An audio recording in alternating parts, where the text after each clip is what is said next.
Everyone, ઇતિહાસ પરના બીજા રોમાંચક પાઠમાં આપનું સ્વાગત છે। શું તમે ક્યારેક નોંધ્યું છે કે જ્યારે તમે ઐતિહાસિક ઘટનાઓ વિશે વાંચો છો ત્યારે કેટલીક તારીખોમાં બીસી લખેલું હોય છે અને કેટલીક તારીખોમાં એડી હોય છે, જેમ કે 10,000 બીસી અને 1600 એડી।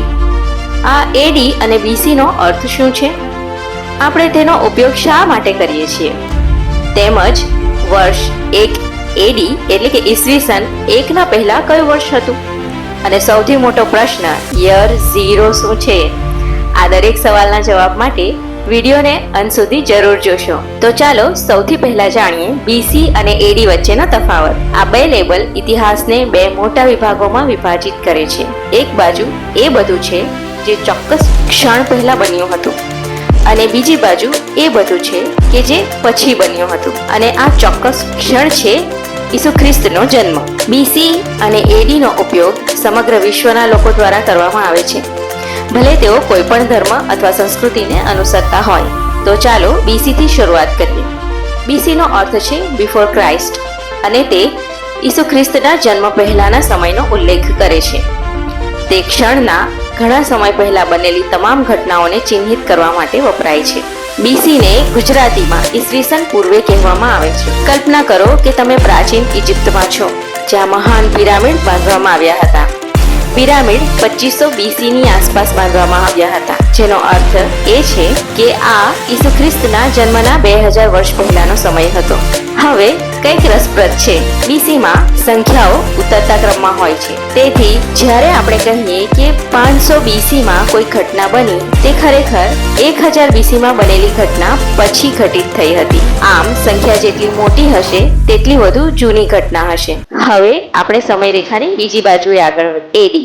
એડી નો અર્થ થાય છે એનો ડોમિની, જે લેટિન ભાષાનો શબ્દ છે। In the year of our lord, આ તે વર્ષો છે જે ઈસુ ખ્રિસ્તના જન્મ પછી આવે છે।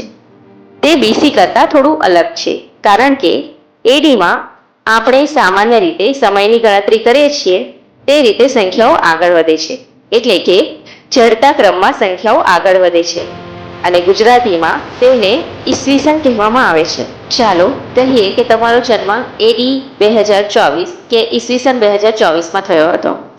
એનો અર્થ એ છે કે ઈસુ ખ્રિસ્તના જન્મ પછીના 2024 વર્ષ ગયા છે।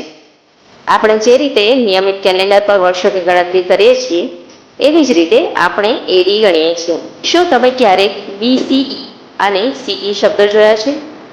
આ નવા શબ્દો છે જેનો ઉપયોગ કેટલાક લોકો બીસી અને એડી ને બદલે કરે છે। બીસીઈ નો અર્થ બિફોર કોમન એરા અને સીઈ નો અર્થ કોમન એરા છે, પરંતુ ચિંતા કરશો નહીં, તેઓ બીસી અને એડીની જેમ જ કામ કરે છે। બીસીઈ અને સીઈ નો ઉપયોગ એવા લોકો દ્વારા કરવામાં આવે છે જેઓ ઈસુ ખ્રિસ્ત જેવા ધાર્મિક શબ્દોનો ઉલ્લેખ કરવાનું પસંદ કરતા નથી। જોકે આ શબ્દો હજુ પણ ઇતિહાસને એ જ રીતે વિભાજિત કરે છે। સામાન્ય યુગ પહેલાની ઘટનાઓ માટે બીસીઈ અને ત્યાર પછીની ઘટનાઓ માટે સીઈ। તેથી બીસી અને એડી અથવા બીસીઈ અને સીઈ અર્થ સમાન જ છે। જાણવા જેવી એક અગત્યની વાત એ છે કે કોઈ વર્ષ શૂન્ય નથી। હાજી, ધેર ઇઝ નો યર 0।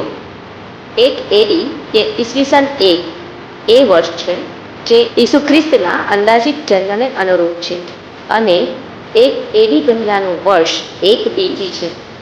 ઈસવીસન 1 પહેલાનું વર્ષ ઈસવીસન પૂર્વે 1 છે। આ માહિતીની પુષ્ટિ તમે britannica.com પરથી કરી શકો છો।